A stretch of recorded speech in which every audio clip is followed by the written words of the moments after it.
हाय developer, स्वागत है आप सभी का मन स्टैक सीरीज के इस 13th पार्ट में। सो गाइज, इस पार्ट में हम लोग रिएक्ट के यूज स्टेट हुक के बारे में जानेंगे। सो गाइज, अगर हम बात करें रिएक्ट के यूज स्टेट हुक की, तो ये हमें एक ऐसा फीचर प्रोवाइड करता है जिसके थ्रू हम अपने कंपोनेंट को री रेंडर करा सकते हैं। मतलब कि जब भी हमारा यूज स्टेट का वैल्यू चेंज होता है, चाहे वो ऑन क्लिक इवेंट पे हो, चाहे ऑन चेंज इवेंट पे हो, मतलब कोई भी इवेंट पे फायर करके अगर हम यूज स्टेट की वैल्यू को चेंज करा रहे हैं, तो वो क्या करता है कि हमारे कंपोनेंट को री रेंडर कर देता है, जिससे कि हमारा जो डेटा है, अपडेटेड डेटा है, वो जो है कि ब्राउजर पे शो होने लगता है। और गाइस, जो यूज स्टेट हुक है वो एक कंपोनेंट में ही यूज होता है, मतलब एक कंपोनेंट के अंदर ही हम इसको यूज कर सकते हैं, लेकिन एक कंपोनेंट के अंदर हम इसको मल्टीपल टाइम्स भी यूज कर सकते हैं। सो गाइस, चलते हैं अपने कोडिंग स्क्रीन पे और ये सब हम लोग प्रैक्टिकली भी समझेंगे और मिलते हैं इस वीडियो के एंड में, ताकि हम ये जान पाए कि हम नेक्स्ट वाले वीडियो में क्या पढ़ने वाले हैं।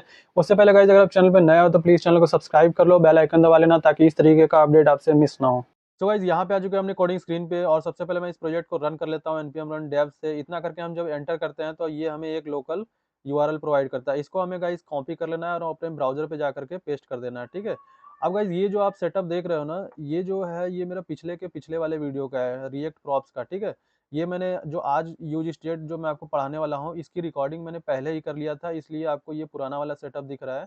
नहीं तो इसके पिछले वाले वीडियो में मैंने रिएक्ट के इवेंट हैंडलिंग के बारे में बताया था, ठीक है। तो जो लोग भी रिएक्ट का इवेंट हैंडलिंग के बारे में नहीं जानते हैं, वो जा करके मेरा पिछला वाला वीडियो देख सकते हैं, ठीक है। अब गाइस देखो, इस वीडियो में हम लोग बात करने वाले हैं रिएक्ट के स्टेट मैनेजमेंट की, जिसको हम बोलते हैं, जिसको कि हम लोग करने वाले हैं रिएक्ट के यूज स्टेट हुक से, ठीक है। तो आज देखो, यहाँ पे मैं आपको पहला हुक इंट्रोड्यूस कर रहा हूँ रिएक्ट में, जिसका कि क्या नाम है गाइज, यूज स्टेट, ठीक है। तो सिंपली देखो, सबसे पहले हम एक काम करेंगे, पहले एक अपना ब्राउजर का सेटअप कर लेते हैं। एक कंपोनेंट में जा करके यहाँ पे मैं एक फाइल क्रिएट करूंगा, जिसको कि मैं बोलूंगा काउंटर, ठीक है। अब देखो गाइज, जो ये मैं आपको यूज स्टेट बताने वाला हूँ ना, इसको हमें बनाने के लिए मैं आपको एक काउंटर प्रोग्राम के थ्रू आपको ये दिखाऊंगा कि यूज स्टेट का यूज आखिर के रिएक्ट में है क्या चीज़, ठीक है। इसको हम लोग, मतलब ज़रूरत क्या पड़ी इस चीज़ की कि हम लोग यूज स्टेट का यूज करते हैं, ठीक है। गाइज, यहाँ पे हम सिंपली इस फाइल में आएंगे और एक फंक्शन बनाएंगे काउंटर नाम से, और इसको हम लोग इसके अंदर से JSX को रिटर्न करवाएंगे, ठीक है। तो रिटर्न, और यहाँ पे हम लोग h1 टैग को रिटर्न करा देंगे, और यहाँ पे मैं इसको एक टेक्स्ट दे रहा हूँ कि this is my counter program, ठीक है। तो यहाँ पे हमने काउंटर नाम का एक कंपोनेंट क्रिएट कर लिया, ठीक। इसके बाद इस काउंटर जो कंपोनेंट है, इसको एक्सपोर्ट भी करना पड़ेगा, तो एक्सपोर्ट डिफॉल्ट और काउंटर फंक्शन का नाम, ठीक है। इतना करने के बाद गाइज, हम लोग app.tsx में आएंगे और ये जो हमारा पहला वाला जो वहाँ ब्राउजर पे दिख रहा है ना कंपोनेंट, जो कि प्रॉप्स का है, उसको हम लोग क्या करेंगे, अभी के लिए इसको कट करके और ये जो नीचे हमारा कमेंटेड सेक्शन है ना, इसमें डाल देंगे, ठीक है। तो अभी हम ऊपर चलते हैं, इसको भी मैं कमेंट कर देता हूँ, ठीक है। और ये प्रॉप्स का इंपोर्ट है, तो यहाँ पे मैं एक न्यू इंपोर्ट करूंगा जो मैंने अभी कंपोनेंट बनाया है, ठीक है, काउंटर वाला। तो इंपोर्ट काउंटर फ्रॉम, उसके बाद कंपोनेंट के अंदर से हमारा काउंटर आ रहा है, ठीक है। तो इतना जो है कि आप लोग को इंपोर्ट करना पड़ेगा। उसके बाद इस इंपोर्टेड वाले फाइल को आपको एज अ टैग यहाँ पे आपको रिटर्न करवाना पड़ेगा, ठीक है, JSX में। तो इतना करने के बाद मैं इस वाले टेक्स्ट को भी जो है कि अपडेट कर देता हूँ कि पहले हम लोग ने क्या लिखा था, we are going to learn React props. अब यहाँ पे हम लोग लिखेंगे कि we are going to learn React state, और जिसको कि हम लोग जानने वाले हैं यूज स्टेट हुक के मदद से, ठीक है। तो देखो, इतना करने के बाद अब हमारा जो है ब्राउजर पे वो जो है कि अपडेटेड हो चुका है, ठीक है। और यहाँ पे कुछ नहीं आ रहा है, एक प्रॉब्लम हो गई है आई थिंक की। तो चलते हैं अपने कोडिंग स्क्रीन पे फिर से और यहाँ पे देखते हैं। अच्छा, काउंटर वाले फाइल को मैंने सेव नहीं किया था गाइज, है ना। अब देखो, यहाँ पे हमारा सिंपली जो हमने अपडेटेड वहाँ से यूआई रिटर्न कर रहे हैं, वो हमारा यहाँ पे दिख रहा है, ठीक है। We are going to learn React state और यूज स्टेट हुक, और this is my counter program. अब देखो गाइज, हम लोग जाएंगे काउंटर वाले कंपोनेंट में, और यहाँ पे मैं एक सिंपली आपको ना एक काउंटर का प्रोग्राम बना के दिखाता हूँ, ठीक है। तो सिंपली हम लोग एक वेरिएबल बनाएंगे, let count is equal to 0, ठीक है। मैंने इसको 0 से इनिशियलाइज कर दिया और यहाँ पे कॉन्स्ट लिख दिया, ठीक है। अब देखो, यहाँ पे जो मैं ये सेक्शन दिखा रहा हूँ ना, इसी में हम लोग जो भी लॉजिक लिखते हैं, ठीक है, रिटर्न के पहले और जो हमारा कंपोनेंट का फंक्शन ब्रैकेट ओपन होता है उसके बाद, ठीक है। तो ये सारा जो लॉजिक हम लोग लिखते हैं वो इतना यहीं पे लिखते हैं, ठीक है। इसके बाद देखो गाइज, मैं एक फंक्शन बनाऊंगा, const increase is equal to, ये बेसिकली एक एरो फंक्शन है, और एरो लगाने के बाद फिर इस फंक्शन में आएंगे हम लोग, और काउंट को प्लस प्लस करा रहा हूँ मैं, और इसके बाद मैं इस कंसोल डॉट लॉग में इस काउंट को क्या करूँगा, प्रिंट करा दूंगा, ठीक है, मतलब पास कर दूंगा। तो इसके बाद गाइस देखो ये जो इंक्रीज है ना, इसको हम लोग नीचे डिफाइन भी करेंगे, है ना, कि ये फंक्शन हम लोग कहाँ से कॉल करेंगे, ठीक है। तो इसके बाद देखो नीचे आते हैं और यहाँ पे मैं देखो यहाँ पे एक बटन बनाता हूँ सिंपली, ठीक है। अब यहाँ पे एक चीज आप लोग नोटिस करना गाइस, देखो हमारे पास JSX में एरर थ्रो कर रहा है। क्यों कर रहा है?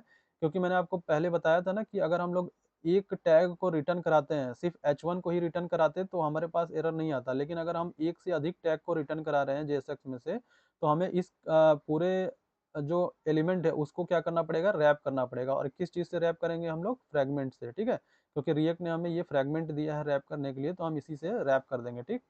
अब देखो यहाँ पे मैं एक फंक्शन बनाता हूँ ऑन क्लिक नाम से, और इज इक्वल टू, और उस इंक्रीज फंक्शन को यहाँ पे कॉल करूंगा, ठीक है।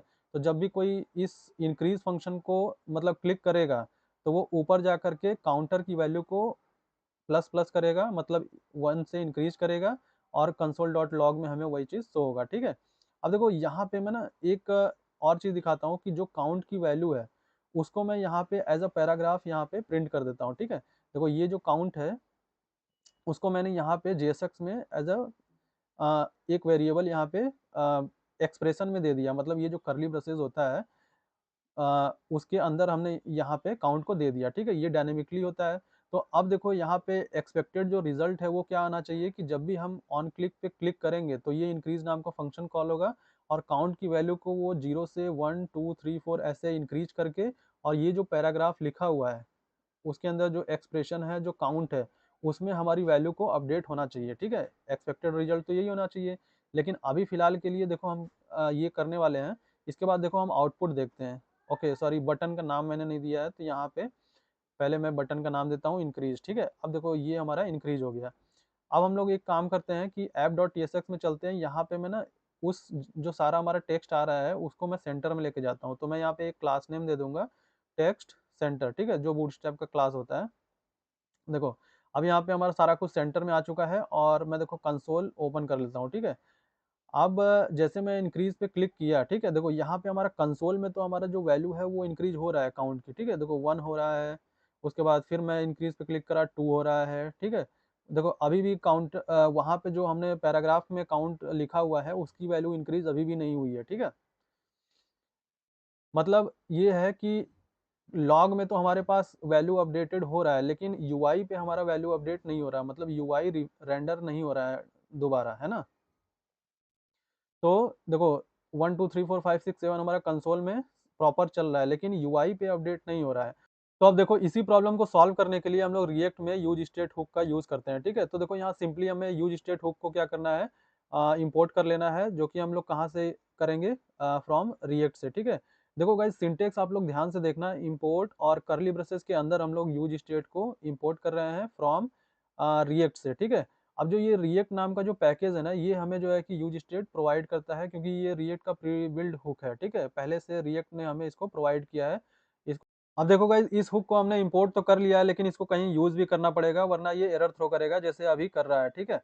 तो सिंपली हम क्या करने वाले हैं, इसको जो है जहाँ पे हमने फंक्शन बनाया है ना, अपना कंपोनेंट बनाया है, उस फंक्शन के जो ओपनिंग ब्रैकेट है ना, उसी के जस्ट नीचे ही हम लोग इसको जो है कि यूज करेंगे, ठीक है। ऐसा नहीं कि आप इसको सारा लॉजिक लिखने के बाद नीचे आप इसको यूज करो, या फिर आप कहीं बीच में लॉजिक के बीच में ही इसको यूज कर लो, ऐसा नहीं करना है, ठीक है, वरना ये आपका जो यूज स्टेट हुक है वो काम नहीं करेगा, ठीक है। अब इसका सिंटेक्स देखना कि किस तरीके से मैं इसको इसका सिंटेक्स लिखने वाला हूँ, और इसको आप लोग को ध्यान से देखना है, और मैं आपको बीच बीच में बताता भी चलूंगा कि किसका क्या यूज है, ठीक है। तो देखो यहाँ पे सिंपली मैंने एक अभी कॉन्स्ट नाम का एक कीवर्ड यूज किया, और इसके बाद डबल जो हमारा बिग ब्रैकेट होता है इसको ओपन क्लोज किया, और इसके अंदर हम लोग एक काउंट नाम का वेरिएबल लिख रहे हैं, ठीक है। उसके बाद कॉमा करके ये सेट काउंट है, और सेट काउंट के बाद is equal to use state, ठीक है। अब देखो जो नीचे वेरिएबल बना हुआ है let count is equal to 0, और एक हमने ऊपर भी वेरिएबल बना दिया यूज स्टेट की हेल्प से, ठीक है। तो जो नीचे वाला है ना उसी का मॉडिफाइड फॉर्म जो वेरिएबल है वो ऊपर वाला है, ठीक है, जो यूज स्टेट में हम लोग यूज कर रहे हैं। तो सिंपली देखो जो काउंट है ना, जो कॉन्स्ट और ब्रैकेट के अंदर जो काउंट लिखा है, ये हमारा एक वेरिएबल है, ये वैसे ही काम करता है जैसे कि हमारा नीचे वाला वेरिएबल काम करेगा करता है, ठीक है। अब उसके आगे देखो जो सेट काउंट है ना, ये एक फंक्शन है। बेसिकली यूज स्टेट करता क्या है कि इस फंक्शन को ना अपडेट करता है। जैसे मान के चलो कि आपकी काउंट की वैल्यू इंक्रीज हुई, तो आप जो ये काउंट प्लस प्लस वैल्यू लिख रहे हो ना नीचे इंक्रीज वाले फंक्शन में, इस फंक्शन को, इस जो इंक्रीज करा रहे हो इसको आपको इसी फंक्शन के अंदर पास कर देना है बेसिकली। और ये जो फंक्शन है सेट काउंट, ये वैल्यू को रिटर्न कर देगा आपको कहाँ पे, काउंट वाले वेरिएबल में, ठीक है। तो हमारा क्या होगा, जैसे ही ये इतना काम करता है उसी तरीके से हमारा यूआई जो है वो री रेंडर हो जाता है, और तभी जो है कि हमारा यूआई पे वो चीज़ दिखने भी लगता है। देखो मैं आपको एग्जांपल दिखाता हूँ।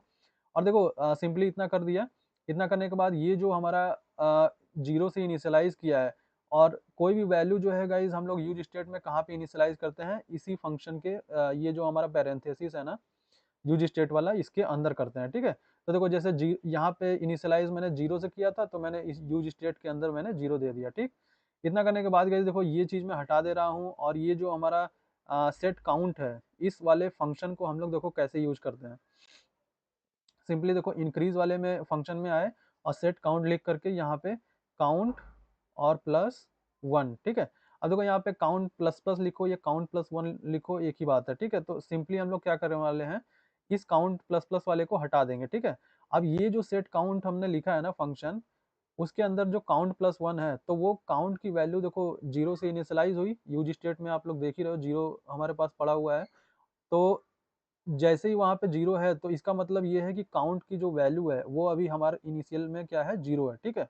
और काउंट प्लस वन मतलब जीरो को में प्लस वन करेगा तो वो हमारा वन हो जाएगा।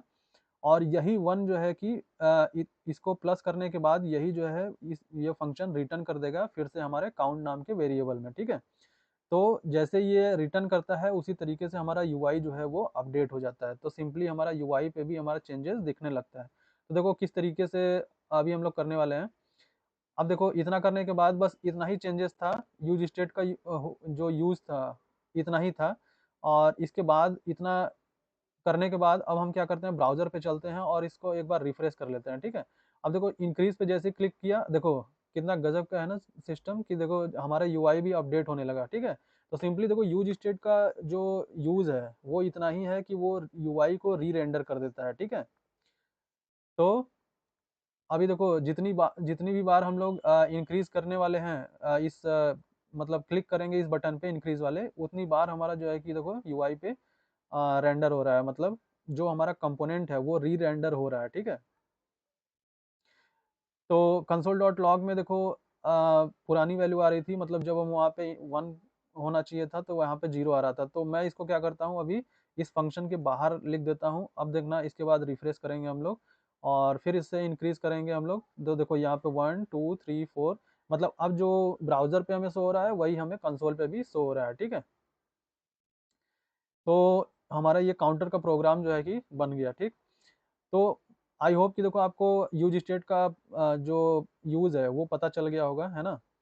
कि ये बार बार जो है कि हमारे जितनी भी बार हम इसमें जो फंक्शन है सेट काउंट, इसकी वैल्यू को जितनी भी बार हम अपडेट करेंगे उतनी बार ये हमारा कंपोनेंट क्या होगा, री रेंडर होगा, ठीक है। और री रेंडर होकर के हमारा अपडेटेड वैल्यू जो है कि यहाँ पे शो करेगा। अब देखो गाइज मैं आप लोग को एक और तरीका बताता हूँ सेट काउंट जो फंक्शन है उसको अपडेट करने का, ठीक है। तो पहले हम लोग क्या करते थे, ऑन क्लिक पे एक हमारा इंक्रीज फंक्शन कॉल होता था, उसके अंदर हम लोग सेट काउंट नाम के जो फंक्शन है उसको काउंट प्लस वन कराते थे, ठीक है। लेकिन अब जो है सिंपली हम देखो यहाँ पे जो जहाँ से हम लोग ऑन क्लिक फंक्शन लिख रहे हैं, सॉरी इवेंट कॉल कर रहे हैं, वहीं पे सिंपली हम लोग एक कॉल बैक फंक्शन पास कर देंगे, मतलब एक एरो फंक्शन को as a call back function pass कर देंगे।